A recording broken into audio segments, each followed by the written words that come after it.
3 years. 3 years of planning the perfect wedding, saving money, and building what I thought was a solid future together. All of that came crashing down during what started as a normal Tuesday evening.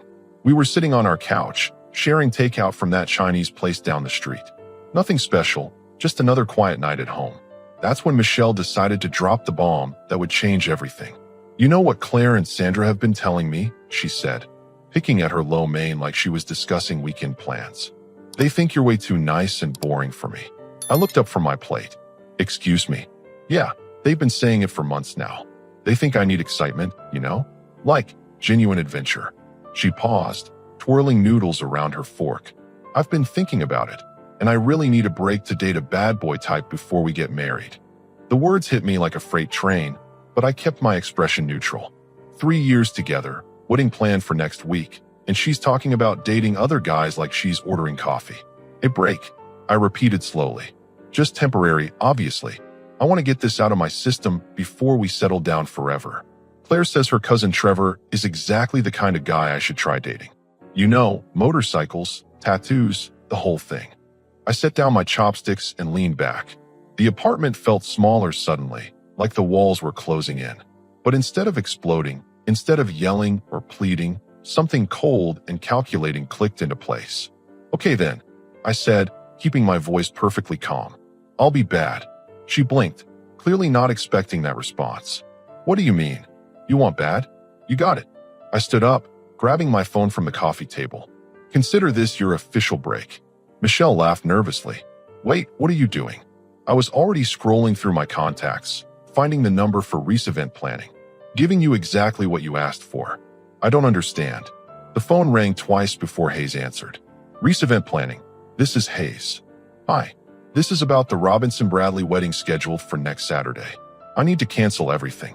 Michelle's fork clattered to the floor. "What are you doing?" Hayes sounded confused. "Sir, the wedding is in 6 days. There will be significant cancellation fees." "I understand. Cancel it all. The venue, catering, flowers, everything under my name."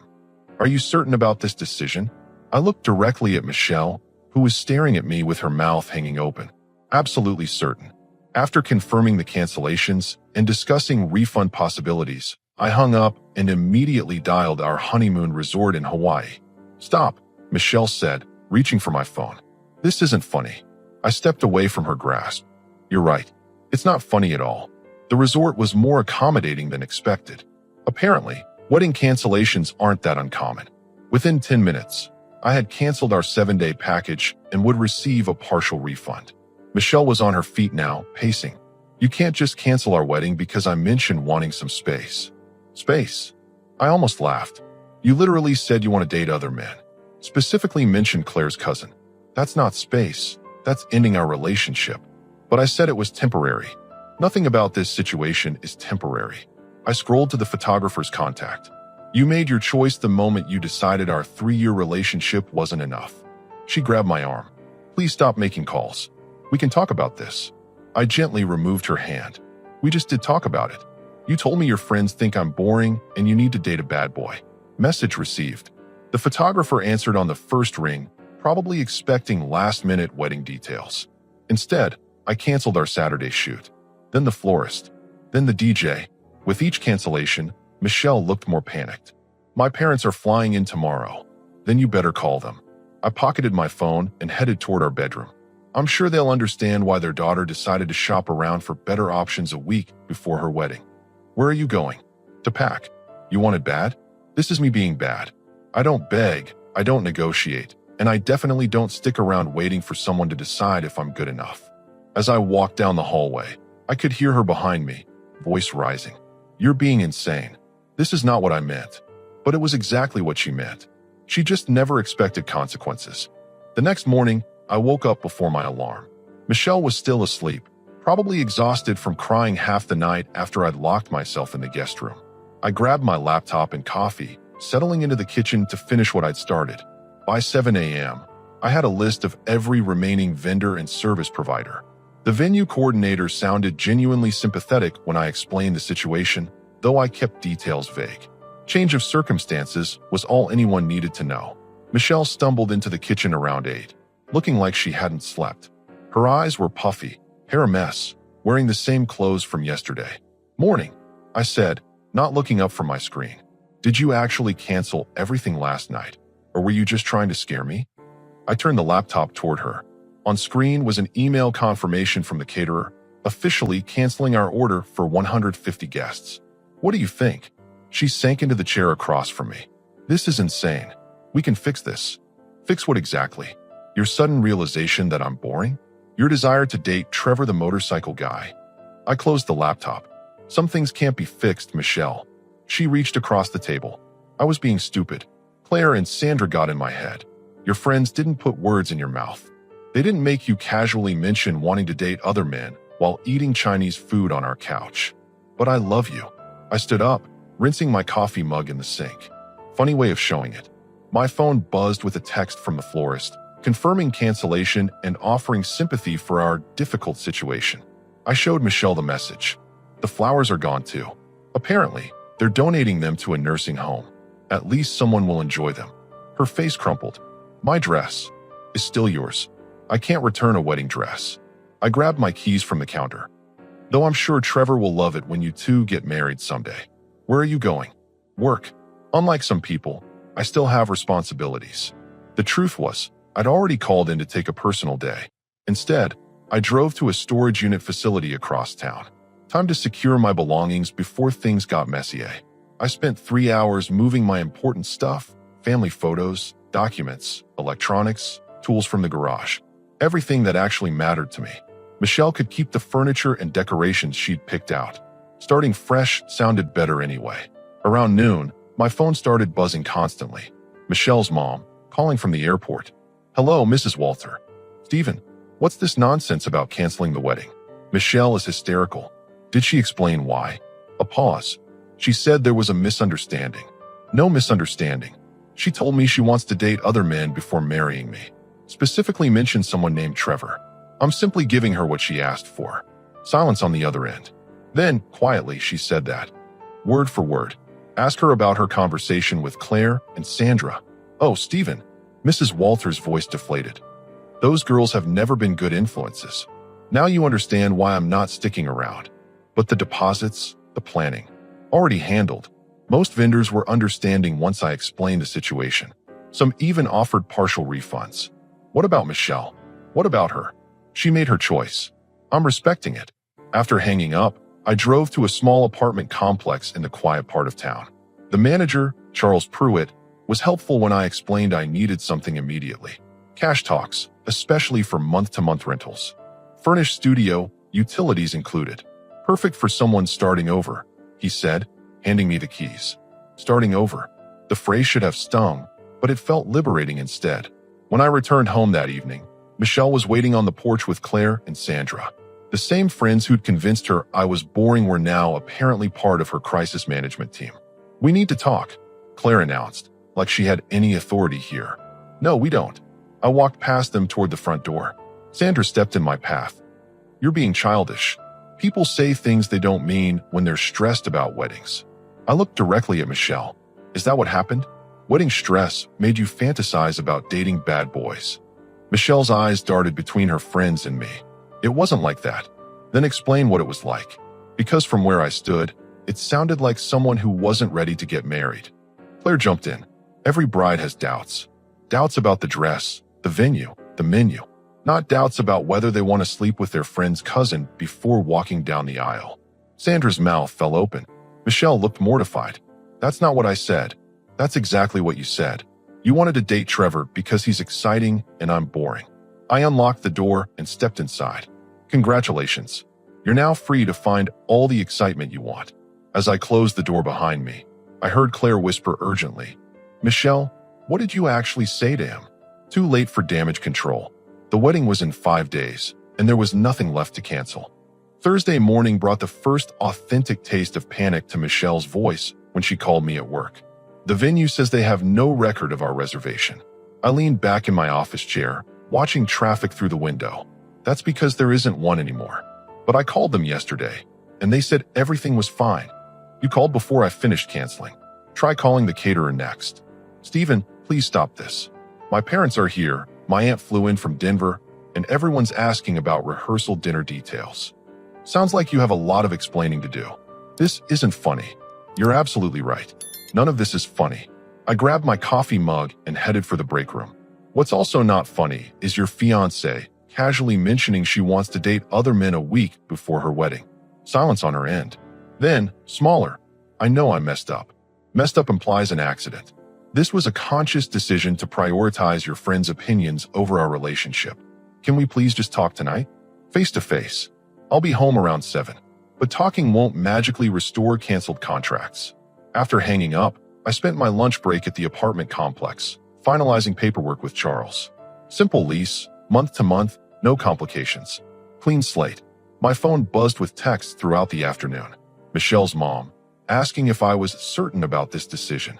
Michelle's sister, trying to play mediator. Even Michelle's dad called, surprisingly supportive. Son, I've known you 3 years. You're not impulsive. If you canceled everything, you had good reason. She wants to date other people before marrying me, Mr. Walter. Would you have married Mrs. Walter if she'd said that to you? He laughed, but there was no humor in it. Hell no, I'd have run for the hills. Then you understand my position. Completely. Though I feel bad for the money we've already spent. I'm covering what I can on my end. This wasn't your decision. When I arrived home that evening, Michelle was pacing the living room while her parents sat stiffly on the couch. The atmosphere felt like a funeral parlor. Stephen, Mrs. Walter stood up immediately. We need to discuss this rationally. There's nothing irrational about my response. Your daughter asked for space to date other men. I'm giving her exactly that. Michelle turned toward me, eyes red from crying.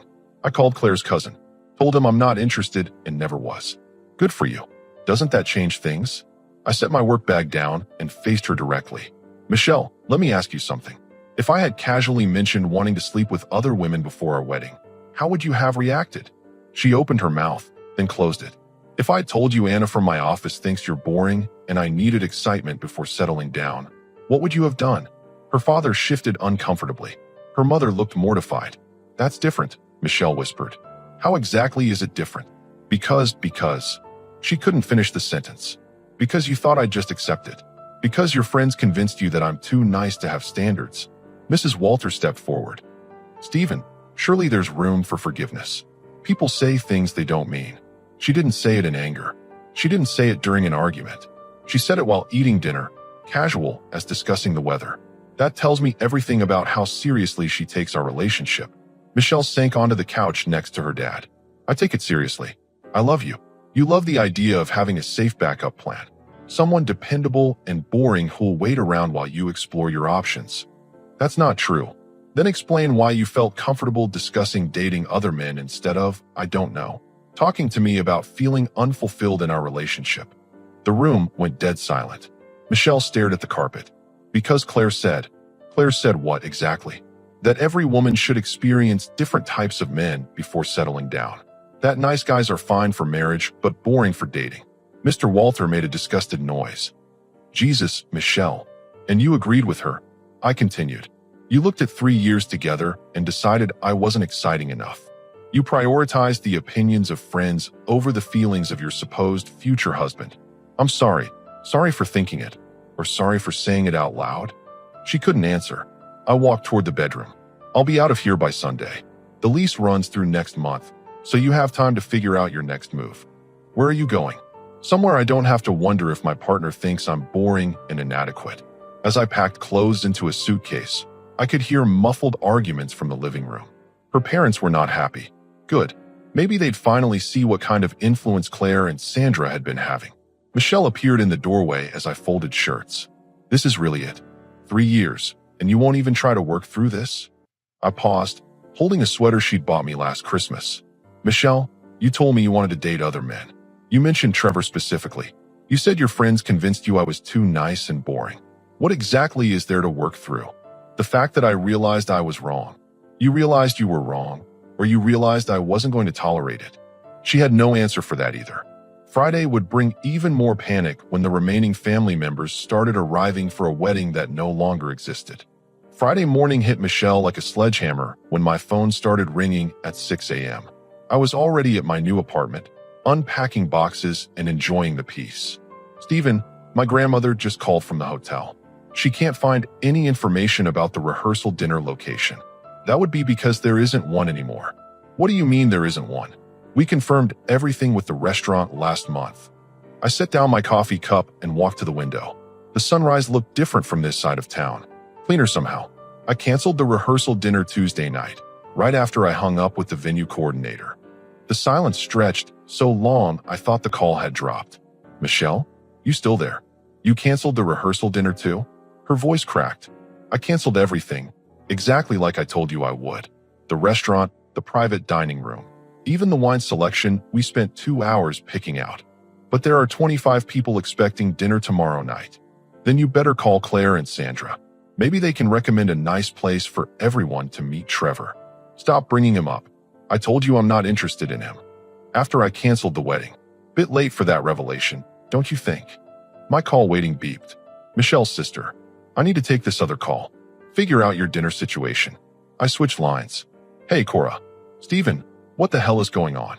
Michelle is having a complete breakdown, and Mom says you canceled the entire wedding.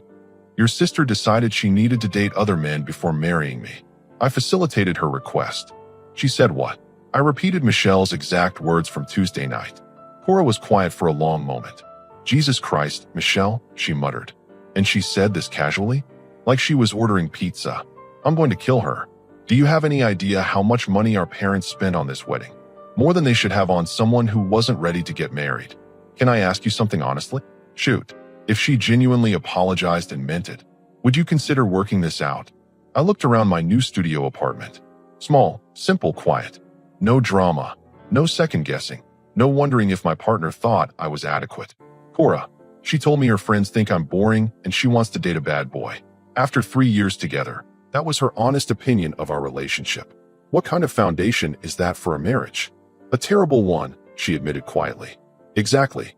And the fact that she only panicked when I took action instead of rolling over and accepting it, that tells me everything about her priorities.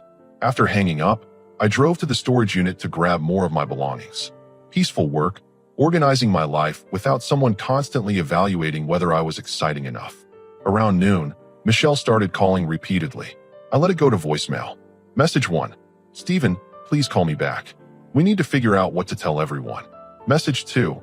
My cousin Anna just arrived from Portland. She doesn't know anything's been canceled. Message 3. The hotel is asking about the welcome bags we were supposed to deliver today. Message 4. Please stop ignoring me. This is getting out of control. I called her back while eating lunch at a small diner near my new place. You have reached the consequences of your actions, I said instead of hello. This isn't funny. My family is here, your family is driving in tonight, and nobody knows what's happening. Sounds like you have some explaining to do. What am I supposed to tell them? The truth, that you decided you wanted to explore other options before getting married. I can't tell my grandmother that. Then tell her the wedding's canceled and figure out the rest yourself. You're a grown woman, Michelle. You made this choice. I made one stupid comment that revealed how you actually feel about our relationship. Don't minimize this. My phone beeped with another call. Michelle's dad. I need to take this. Steven, it's Robert. Can we meet somewhere and talk? Man to man. 30 minutes later, I sat across from Michelle's father at a sports bar downtown. He ordered bourbon. I stuck with coffee. She told me what she actually said to you. He started without preamble. All of it. About wanting to date this Trevor character. About her friends thinking you're too nice. He shook his head. I'm embarrassed, honestly. It's not your fault, Mr. Walter. Robert. And maybe it is my fault. We never taught her to value stability. Her mother and I had a rocky start, lots of drama and passion. Maybe Michelle thinks that's what love should look like. Drama and passion aren't the same as wanting to cheat. No, they're not. He took a long sip of bourbon. Can I ask what would need to happen for you to reconsider? I leaned back in my chair, thinking, Robert, if Michelle had said she felt bored in our relationship and wanted to talk about adding more excitement, we could have worked with that. Date nights, trips, new activities together. But she didn't want to add excitement to our relationship. She wanted excitement from other men. She specifically mentioned dating someone else before marrying me. That's not fixing a relationship, that's ending it. He nodded slowly. When you put it like that, would you have married Mrs. Walter if she'd asked to date other men first? Hell no. I'd have walked away immediately. He finished his bourbon. You're doing the right thing, son. I just feel terrible about the money and the embarrassment. The money's a loss, but it's better than years of wondering if your wife really wants to be married to you. When I returned to my apartment that evening, I had 17 missed calls and 43 text messages. Family members, friends, vendors asking about final details. I turned off my phone and enjoyed the silence. Tomorrow was supposed to be my wedding day. Instead, it would be the first day of my authentic fresh start. Saturday arrived with Michelle pounding on my apartment door at 7 a.m. I could see her through the peephole, still in pajamas, hair disheveled, looking like she hadn't slept in days. "I know you're in there, Stephen. Please open the door." I made fresh coffee and ignored her. I talked to every vendor. Most of them can reschedule if we pay rush fees. The venue has an opening next month. Still ignored her. Your best friend Caden called me. He said you haven't been answering his calls either. That got my attention. I opened the door. Michelle looked awful. Dark circles under her eyes, trembling hands, wearing the same clothes she'd had on yesterday. "Don't drag my friends into this. Everyone's worried about you. Caden said this isn't like you to just disappear. Caden doesn't know what you said to me. Want me to tell him?" Her face crumpled. "Please don't. I'm already humiliated enough." "Good. Maybe embarrassment will teach you to think before speaking." She pushed past me into the apartment, looking around at my boxes and basic furniture. "This place is depressing. It's peaceful. No one here thinks I'm boring or inadequate." "I never said you were inadequate. You said I was too nice and boring. Your friends convinced you to want someone more exciting." "Same thing." Michelle sat heavily on my secondhand couch. "What if I cut contact with Claire and Sandra completely? They're obviously toxic. Now you figure that out? After 3 years of them being your primary advisors." "I was stupid, okay? I admit it. But people make mistakes." I poured coffee and leaned against the kitchen counter. "Michelle, this wasn't a mistake. This was you revealing your honest feelings about our relationship." "That's not true." "Then explain why you felt comfortable discussing dating other men instead of talking to me about feeling unfulfilled." She was quiet for a long moment. Because I didn't think you'd get this upset." "There it is. You thought I'd just accept it because I'm too nice to have standards. I thought we could work through it together." "Work through what?" "You wanting to cheat on me before our wedding." I wasn't going to actually do it. I sat down across from her. "Michelle, listen to yourself. You're upset that I took you seriously when you said you wanted to date other men. What does that tell you?" She started crying again. "It tells me I'm an idiot who ruined the best relationship I ever had. At least you understand that much." My phone rang. Michelle's mother. "Don't answer it," Michelle begged. I answered anyway. "Hello, Mrs. Walter." "Stephen, dear, I need to ask you something directly. Is there any possibility of working this out?" Michelle is beside herself, and we have family here from all over the country. "Mrs. Walter, your daughter told me she wanted to date other men before marrying me. How exactly would you suggest we work that out?" A long pause. She explained what she said. It was foolish and hurtful. Yes, it was. And it was also honest. She showed me exactly how she feels about our relationship. But she loves you. She loves the security I provide. She loves having someone dependable. But she doesn't respect me enough to stay faithful before we're even married. That's not what she meant. Mrs. Walter, with respect, it's exactly what she meant. She just didn't expect consequences. After hanging up, Michelle wiped her eyes and tried a different approach.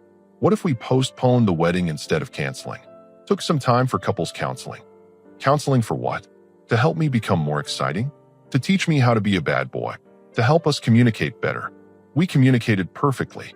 You told me your friends think I'm boring and you want to date other men. Message received loud and clear. She stood up and started pacing. "What do you want from me? I've apologized. I've offered to cut contact with Claire and Sandra. I've begged you to reconsider. What else can I do?" "Nothing. There's nothing you can do because this isn't about what you said. It's about what you revealed about how you see me and our relationship. I don't see you as boring. You literally said your friends convinced you I was too nice and boring. But I disagreed with them." "No, Michelle. You agreed with them. That's why you felt comfortable asking for a break to date other men." She sank back onto the couch, defeated. "So that's it. 3 years together and you're just done?" "I'm done accepting disrespect. I'm done being someone's safe backup plan while they explore better options." "You're not my backup plan."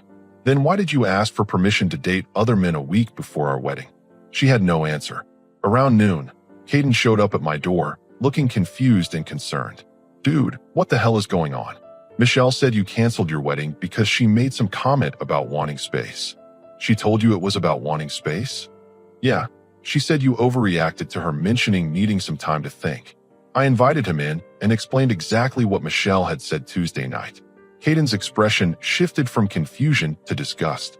She said she wanted to date other guys before your wedding, word for word. And she mentioned a specific guy, Trevor, her friend's cousin, the bad boy type. Caden shook his head. Jesus, man, I thought you were having some kind of breakdown. But if she actually said that, she did, then you did the right thing. That's not pre-wedding jitters. That's someone who's not ready to be married. Exactly. He stayed for an hour, helping me organize boxes and offering to help move furniture next week. Before leaving, he grabbed my shoulder. For what it's worth, you're not boring. You're dependable, loyal, and honest. If she can't appreciate that, it's her loss. Sunday would be the day everyone was supposed to be recovering from our reception. Instead, they'd all be flying home early, confused and disappointed. But I'd be starting fresh, finally free from wondering if I was good enough. 6 months later, I was sitting in my favorite coffee shop when Michelle walked in. I almost didn't recognize her at first. She'd lost weight, cut her hair short, and looked genuinely exhausted. She spotted me immediately and hesitated before walking over. Hi, Stephen. Michelle. I gestured to the empty chair across from me. Coffee shop's public property. She sat down carefully, like she was approaching a wild animal. How have you been? Good. You? Honestly, terrible. She fidgeted with her purse strap. I guess you heard about Claire and Sandra. I hadn't, but I waited. They're not speaking to me anymore.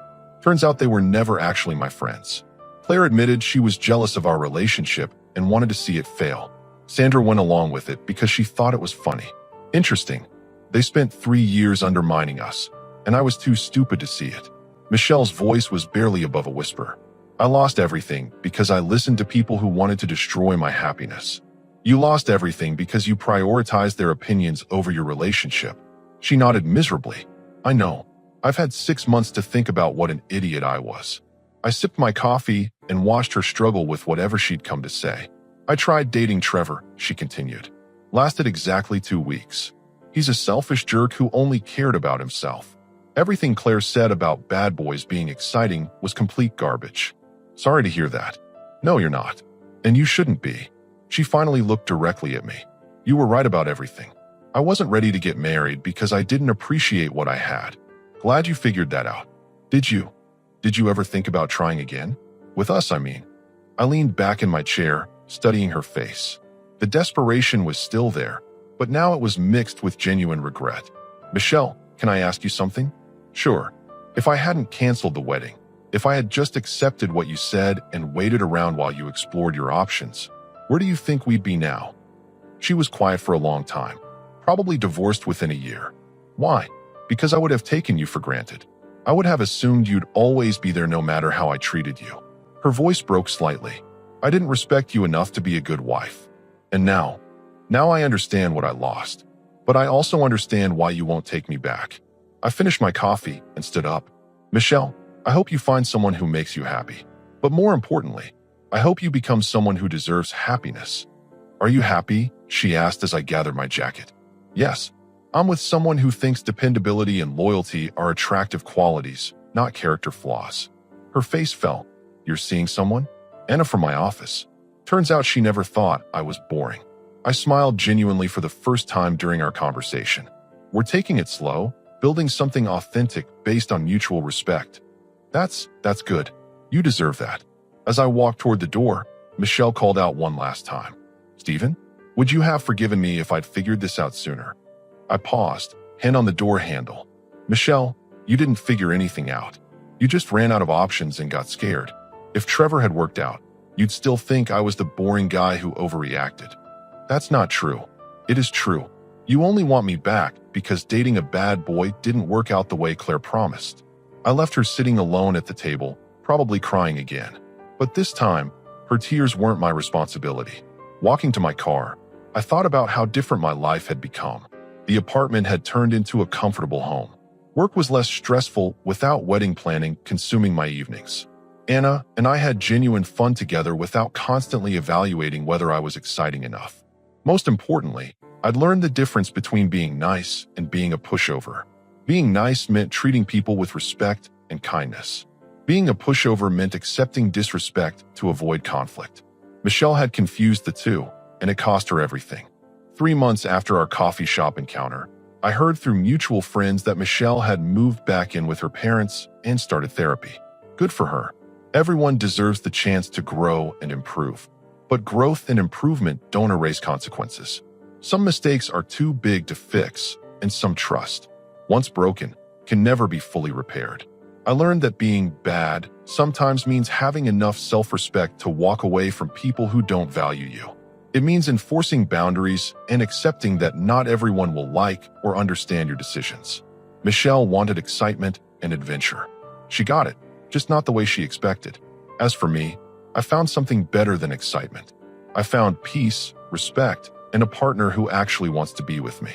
Turned out the nice guy didn't finish last after all. He just stopped racing with people who were running in the wrong direction.